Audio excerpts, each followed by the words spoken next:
Esto es Charlas de Domingo con Luz María Sierra.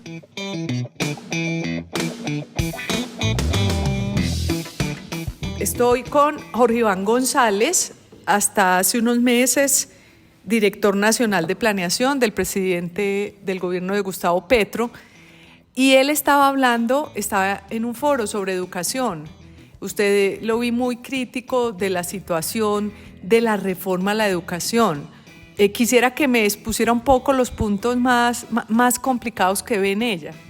Sí, lo primero, la importancia de trabajar privados y públicos, instituciones privadas y públicas. En el plan de desarrollo nosotros pusimos una meta muy ambiciosa, 500.000 cupos nuevos en 4 años.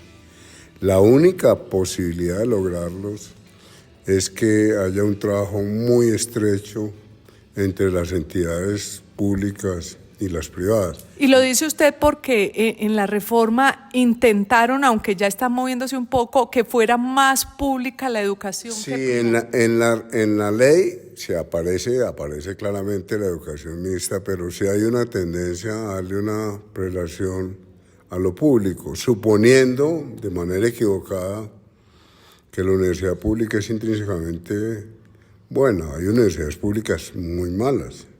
Hay universidades públicas muy burocratizadas. Nosotros hicimos unos cálculos que indican un poco los niveles de burocratización de las universidades. Una relación administrativo-docente de 1 a 1, que es la que tiene la Nacional, es muy alta. Una universidad eficiente. Es decir, un administrativo por un docente. La Nacional tiene 3.000 administrativos y 3.000 docentes. Es un aparato burocrático muy pesado. Una universidad debería tener 2 docentes por administrativo, y la relación debería ser 0.5, 0.6, pero no 1 a 1. Y hay universidades públicas que tienen una relación de 1.5 administrativos por docente. Ese es un signo de falta de eficiencia y de calidad. Otro signo que sí se aplica a la Universidad Nacional es que la Nacional no esté graduando al 99% de los estudiantes cuando está rigiendo a los mejores estudiantes del país. La Nacional tiene una tasa de graduación como de 78, 79%. Una muy alta deserción. Una deserción, pero que tiene que responder la universidad por eso, porque la universidad está recibiendo a los mejores estudiantes del país, o explicar qué es lo que pasa. Puede ser que muchos estudiantes deserten porque tienen problemas económicos, familiares, etcétera, pero ese análisis hay que hacerlo. Y usted también decía que en la Nacional, además porque usted es profesor o ha sido profesor de la Nacional. Sí, soy pensionado en la Nacional. Usted dice que allá no echan a los profesores. En ninguna universidad pública de este país somos capaces de echar a un profesor, teniendo unos sistemas de evaluación, porque claro, en la ley se habla de evaluación docente. Si alguien tiene sistemas de evaluación sofisticados son las universidades públicas, pares secretos. Esos son sistemas muy buenos. Usted manda un artículo y no sabe quiénes son los jurados y los jurados no saben quién es el autor. Esos mecanismos son bastante buenos y a pesar de todo eso, usted sabe quiénes son los profesores malos, pero a pesar de todo que usted tiene claridad, profesores que nunca publican, profesores que son malos docentes, profesores que andan por toda la universidad porque ninguna facultad los reciben, esos profesores hay que echarlos por malos. Que se acomodan ahí y los dejan. Y el aparato universitario los tiene que llevar. Son unas cargas muy pesadas para el aparato universitario. Y habiendo un montón de jóvenes deseosos de ser docentes, entonces no tiene mucho sentido. Ese tipo de discusiones se tendrían que dar en las universidades. Creo que en la Antioquia pasa algo similar. Alguien me hizo una exposición una vez de cómo los profesores, los que tienen doctorado, a veces ni dan clases. Son muchos profesores que no dan clases, porque dicen que investigan, pero no necesariamente publican en la universidad. Claro, ese es un tema que exige una autocrítica muy fuerte de las universidades públicas. Y yo no veo ambiente en la ley estatutaria para que haya esa crítica. Tampoco veo ambiente en la ley estatutaria para que le obligue a las universidades a ser los centros de pensamiento de este país. Las universidades tienen la ventaja de pensar despacio. El término de pensar despacio es un término de un premio Nobel que se acaba de morir, Kahneman, que tiene un libro muy bonito que se llama Pensar despacio y pensar rápido. Entonces él dice, el monasterio y la universidad han sido espacios privilegiados para pensar despacio. Entonces en la universidad todos los problemas se pueden tratar con calma, pero el problema que tienen las universidades, todas, es que no logran que sus investigaciones se conviertan en grandes proyectos y una pereza para trabajar con el Estado, para hacer lobby y mostrar que sus proyectos de investigación pueden ser insumos fundamentales para la planeación estratégica del país. Una de las cosas que yo sentí muy duro en Planeación Nacional es que Planeación Nacional es la entidad del Estado que podría pensar despacio más que cualquier ministerio. Los ministros no tienen tiempo de pensar despacio, pero Planeación debería tener el apoyo de todas las universidades para poder pensar el país a 20 años. Por ejemplo, en La Guajira, a mí me hubiera encantado que las universidades dijeran el problema de La Guajira es un problema de 20 años, es un problema de ordenamiento del suelo complicadísimo, pero los gobiernos se desesperan. ¿Y no encontró esas universidades que aportaran, que propusieran grandes proyectos? Lo curioso, Luz María, es que vos ves en los artículos académicos unas ideas muy buenas. Pues las universidades no han encontrado el mecanismo de que esas ideas se conviertan en proyectos de largo plazo. Yo decía ahora, mire, ninguna universidad de este país es capaz de presentarle al gobierno un proyecto de 300.000, 400.000 millones de pesos. No son capaces. Un gran proyecto, por ejemplo, de desarrollo agroindustrial, un superproyecto para conservación de biodiversidad pacífica.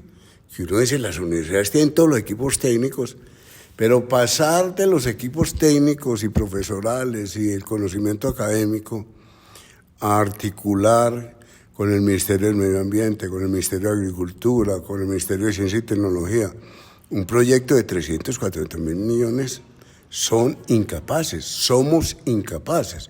Si usted tiene un proyecto de 500.000, de 1 billón de pesos de biodiversidad pacífica, pues al año siguiente están todas las universidades del mundo aquí peleándose por venir y por traer investigadores.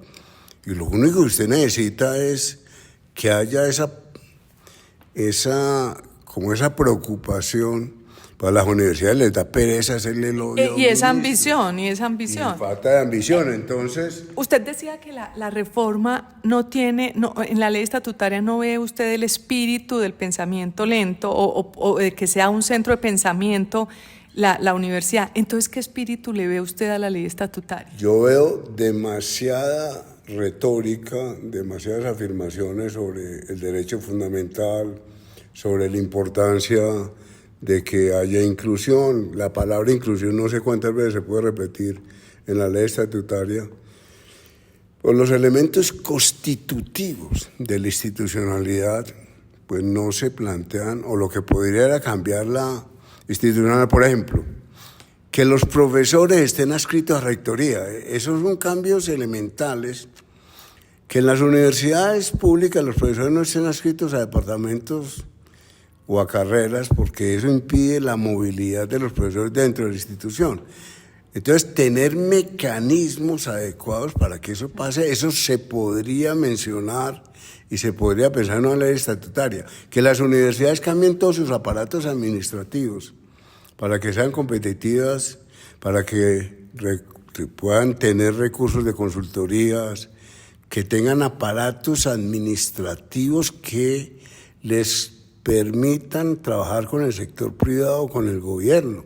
Las universidades públicas están convencidas de que todos los recursos tienen que venir del presupuesto, y si no vienen del presupuesto entonces gritan, pero en las universidades públicas no hay la más mínima preocupación porque haya que buscar proyectos, conseguir proyectos, negociar proyectos, y el aparato administrativo no está hecho para eso. Usted lo que le da es una gran sacudida también a la universidad pública, es decir, claro. y esta reforma, por lo que le entiendo, no pareciera que solucionara nada, porque es un manual de buenas intenciones que ni siquiera obliga al Estado en la medida en que dice que va a ser progresiva. Así, no solamente no toca estos puntos centrales, sino que el gobierno está haciendo todo lo contrario.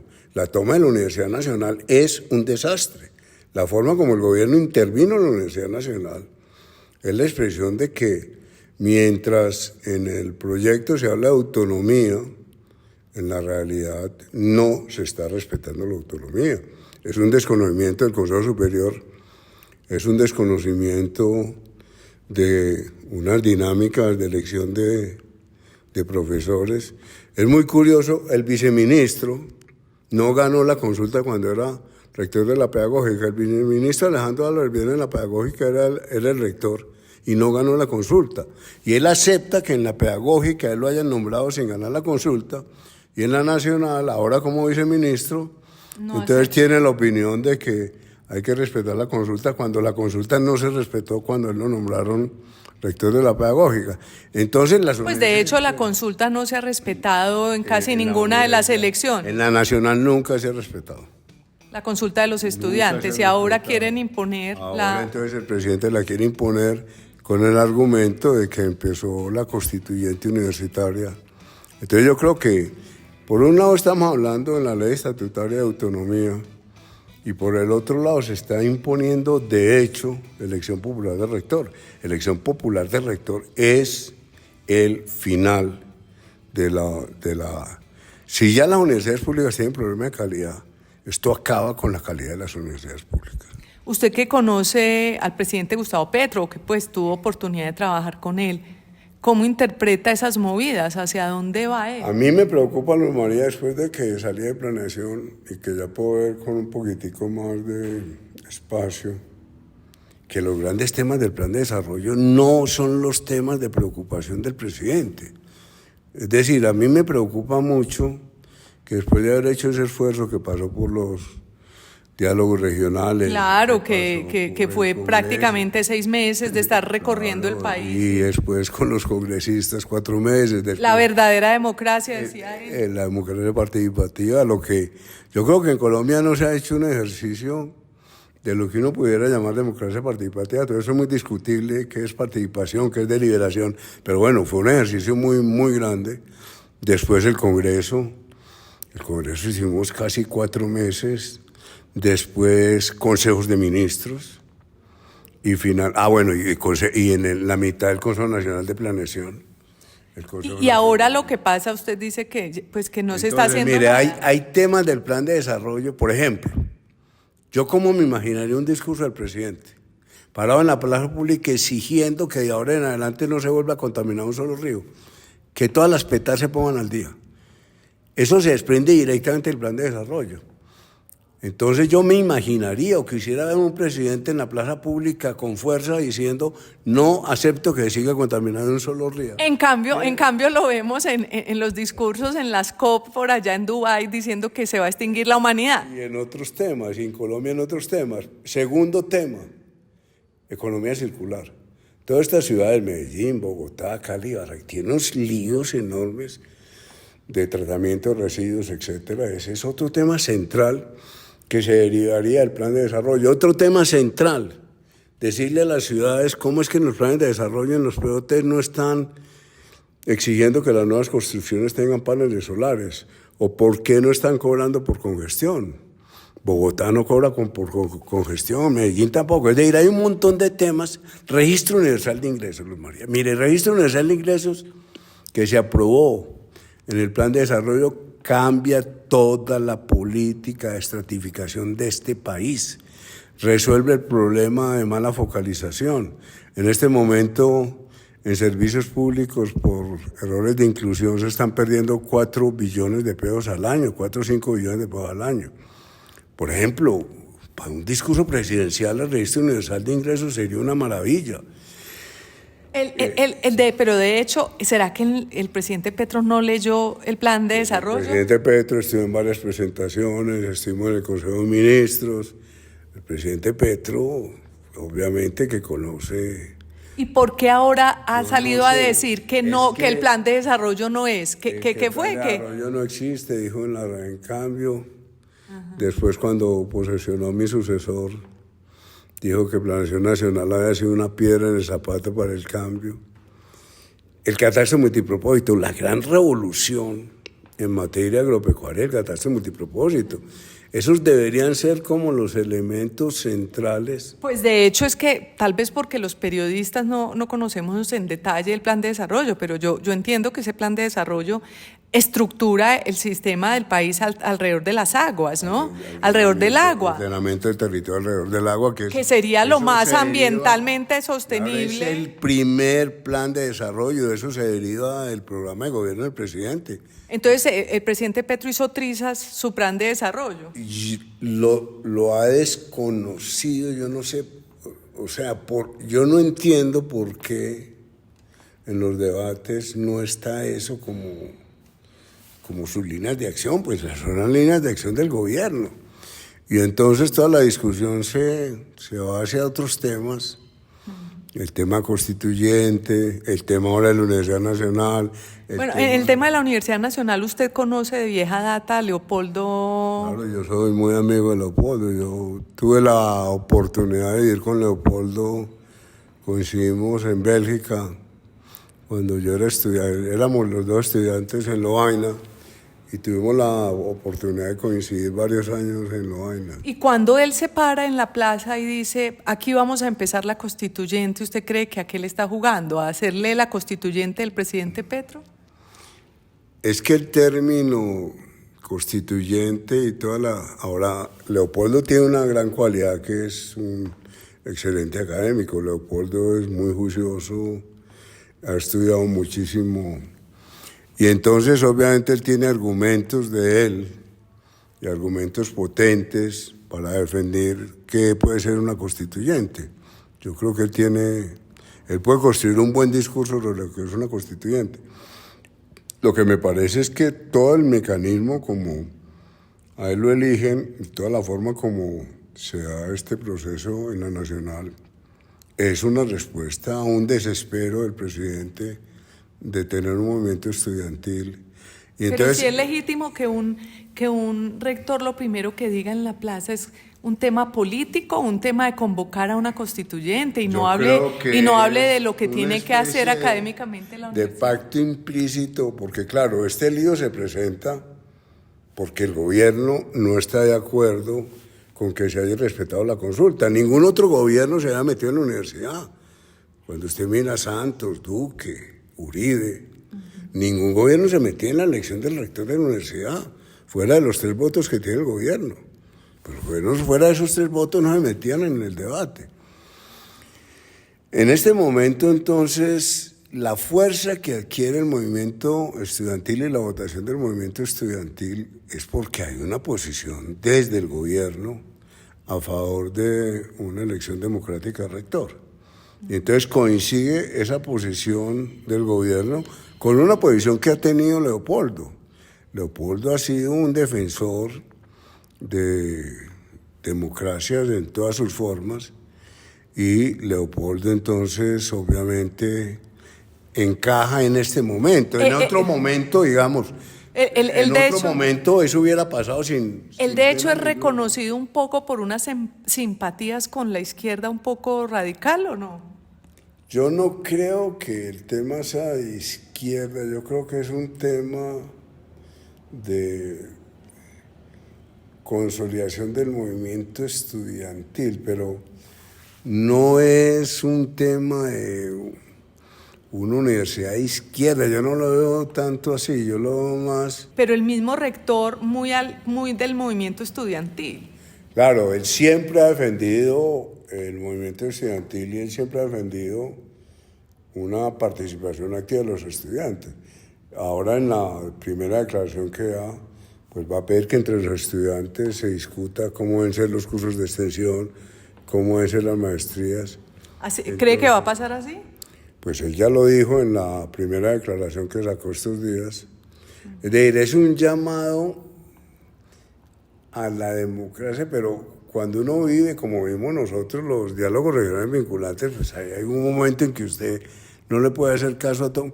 Es decir, eso está muy estudiado, desde Platón para acá, todos los procesos de pasar de las preferencias individuales a las preferencias colectivas, pues es un reto de la modernidad. Kant decía, Es que tu norma moral la pueda proponer como norma moral universal.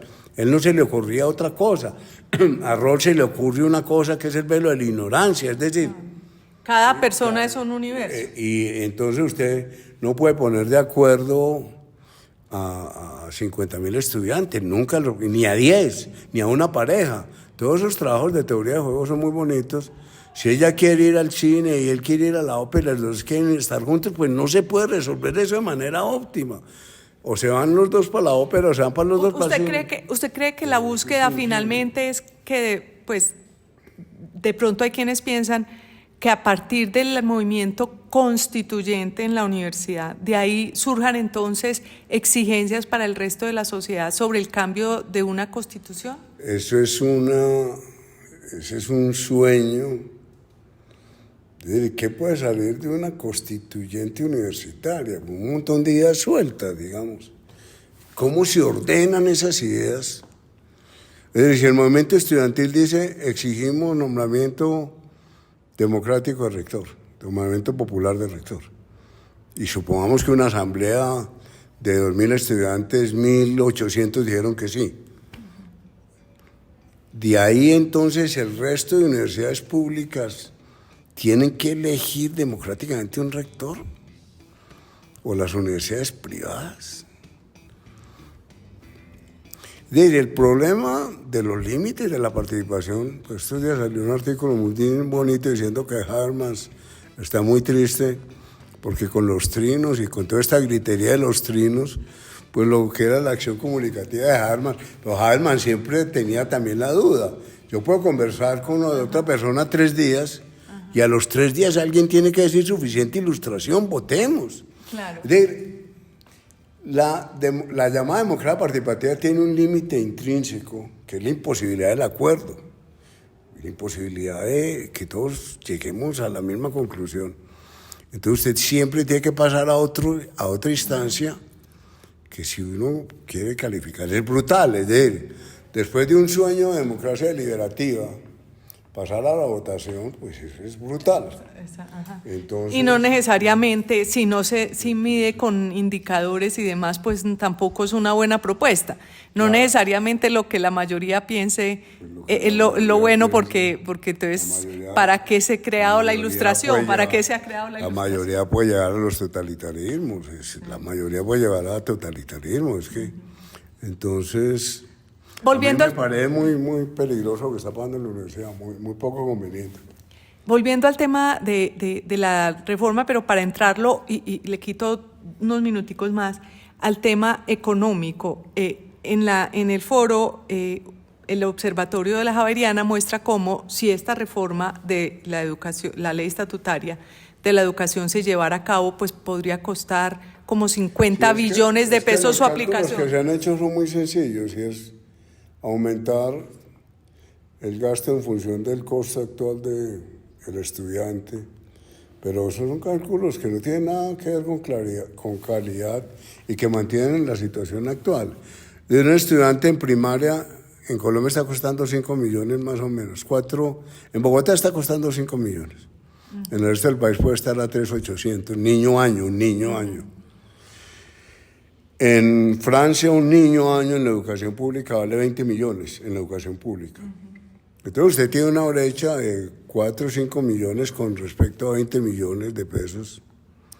Entonces, claro, usted puede decir, vamos a tener cobertura total y hace ese ejercicio primaria, secundaria, terciaria y lo hace con la universidad y eso le da un monto. Ahora, ahí no está considerando usted nada que tenga que ver con calidad. La Universidad Nacional, para que los laboratorios se parezcan a laboratorios, no para hacer ciencia y tecnología, no para que los laboratorios funcionen, necesita 3 billones de pesos. Eso habría que sumarlo ahí. Y usted tendría que sumar además grandes proyectos de ciencia y tecnología. Usted le tiene que dar a la Universidad de los Andes plata. Es que la Universidad de los Andes no puede hacer... La Universidad de los Andes está ras con las matrículas. El externado está ras con las matrículas. Todas las universidades privadas están ras con las matrículas.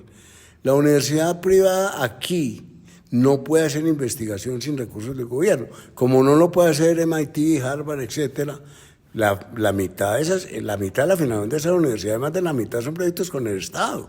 Harvard no puede vivir sin proyectos con el Estado. Lo mismo, los Es Andes decir, no podría vivir. con lo que se dice, entonces, esa ley es como un canto a la bandera. Esa ley no tiene ningún asidero fiscal si usted toma en serio la calidad. Ahora, cuando el Ministerio de Hacienda dice, yo no sé cuánto vale, porque el Ministerio de Hacienda dice, mientras no me digan a mí qué es exactamente, pues yo no me comprometo con una cifra. Y el Ministerio de Hacienda lo que dice es, mire, me va a capar con el Sistema General de Participaciones y con la ley ordinaria que modifique la ley 30. Pero el Ministerio de Hacienda no se compromete con nada, porque la ley es muy ambigua. Y entonces, si la ley estatutaria, el proyecto es muy ambiguo, y entonces en cierta forma tiene razón el Ministerio de Hacienda. Es que yo me pongo a valorar eso, me da todos los billones del mundo. Ahora uno podría decir, si las universidades se entienden distinto, si yo entiendo a la universidad como una aliada del Ministerio de Agricultura, el Ministerio de Agricultura tiene 9 billones de pesos que difícilmente los va a gastar para este año. Si la universidad es una aliada del Ministerio de Agricultura, y con el Ministerio de Agricultura define grandes proyectos de sistemas de riego, de desarrollo agroindustrial, pues es posible pensar en otro tipo de universidad. Pero parece que nadie está pensando. El DPS tiene 11 billones de pesos. Si las universidades asumen los retos que está planteando el DPS como retos universitarios, de cómo se acerca a la población pobre, cómo se distribuye, pues se hacen unas alianzas. Me hace usted acordar de otra exposición que le escuché, que usted hacía una exposición sobre cómo se está fragmentando las necesidades del país como en identidades de pronto, y se están perdiendo los grandes proyectos del país. Hay 3 tipos de fragmentación, hay 3 tipos de... En otro, en el plan de desarrollo, tratamos de proponer transformaciones integradoras, y por eso son 5 transformaciones. El plan de desarrollo no es sectorial. Pero ¿qué está matando el presupuesto y la ausencia de planeación en Colombia? Primero, la departamentalización, que es inaceptable, porque cada departamento y cada gobernador quiere ver su presupuesto, pero los gobernadores no entienden que hay muchos proyectos que tienen impacto departamental, pero que no están en el departamento. El caso más claro es la Petar-Canoas. A mí me impresiona que cuando uno está en el Atlántico, con las bancadas, con los congresistas del Atlántico, con gobernador, alcalde, ninguno habla de la Petar-Canoas como un proyecto. La Petar-Canoas que está en Bogotá, en Cundinamarca. Claro, pero entonces el río Bogotá y río Magdalena. Entonces, a mí me impresiona que desde los departamentos, de Huila, de Atlántico, no pidan desde esos departamentos que se resuelva el tema de la Petar-Canoas. El tema de la Petar-Canoas sigue empantanado. Pero es que uno no entiende cómo esos departamentos, medio país, que está afectado por el río Magdalena, no consideren la Petar-Canoas como un proyecto de ellos, o el dragado del puerto de Buenaventura. Entonces... Sí, proyectos de nación. De nación. Entonces, lo primero es departamentalización. Convence usted a los departamentos, a los gobernadores del Viejo Caldas, que se pongan de acuerdo sobre un aeropuerto. Yo siempre me imaginé... Cada uno quiere el apartamento. Un superaeropuerto en donde digan, en Pereira, donde digan, con unos trenes, con unas carreteras, autopistas, para que nadie se demore más de 1 hora a llegar al superaeropuerto, no. Quieren un aeropuerto en Manizales, otro en Pereira, ampliar Armenia. Entonces es imposible que los gobernadores de la costa caribe pongan de acuerdo, o los gobernadores de Orinoquía, Amazonía. Entonces lo primero es eso. Lo segundo es la sectorización. Entonces lo primero que mata el presupuesto es la departamentalización. Lo segundo es la sectorización. Cada ministro tiene su cosita. Y los ministros, pues cada uno trata de tener su plata. Claro. Pero pensar en que el Ministerio de Medio Ambiente trabaje con el de Ciencia y Tecnología en grandes proyectos de desarrollo de biodiversidad. No es difícil, es imposible. Y lo tercero, el tema de identidades, que eso está llegando a unos extremos absolutamente. Yo no sé cuántas veces en La ley estatutaria se habla de inclusión, de etnias, de minorías. Es decir, el concepto de ciudadanía, el concepto de la modernidad, que es el concepto de ciudadano. Kant habla de la república de ciudadanos, hombres, mujeres, blancos, negros, amarillos. Ese concepto, pues, lo hemos despreciado y entonces estamos fraccionando. Los indígenas de Guayú quieren un presupuesto, pero al interior de ellos hay divisiones y son distintos esos presupuestos para los indígenas del Cauca. Los jóvenes, cuando los jóvenes se reúnen conmigo, ¿por qué no están los jóvenes? Entonces, ¿para quién son los cupos universitarios, tecnológicos? ¿Para quién son los campesinos? ¿Por qué no están los campesinos? Entonces, ¿para quién es el tercer capítulo, que es reforma rural integral, que es toda la consecuencia del Acuerdo de La Habana? Entonces, eso está llevando a una fragmentación. Fíjese, el Ministerio de la Igualdad no ha podido arrancar Entonces, por ese problema. ¿no hay grandes proyectos de país? En Colombia no hay un solo proyecto de país. Y por eso la planeación ha fracasado. Es muy difícil convencer a cualquier gobierno de que La Guajira es un tema de ordenamiento territorial que se demora 20 años. Los gobiernos se desesperan, uno llevando bombas que a los 6 meses no funcionan, y llevando carrotanques que no funcionan. Entonces los gobiernos se desesperan y no aceptan que el tema de La Guajira es un problema de 20 años.